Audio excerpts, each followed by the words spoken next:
Border guard বাংলাদেশের জন্য শুভকামনা রইল। বিডিআরের কাজ তো ইন্টারনালে শান্তি রক্ষা নয়, তাদের কাজ হলো বর্ডারে এখন যে আমাদের একটা ছোটোখাটো একটা উত্তেজনার বিরাজ করছে তা প্রতিহত করা।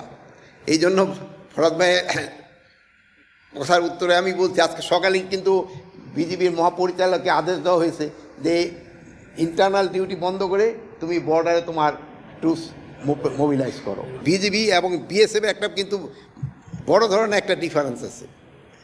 ডিউরিং ওয়ার এই বিজিবি কিন্তু সেনাবাহিনীর সাথে কাঁধে কাঁধ মিলিয়ে যুদ্ধ করবে, কিন্তু বিএসএফের ক্ষেত্রে কিন্তু এটা নয়।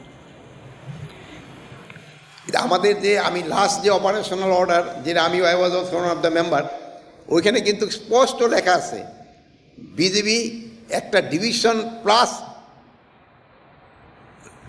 এলাকা তারা প্রোটেক্ট করবে।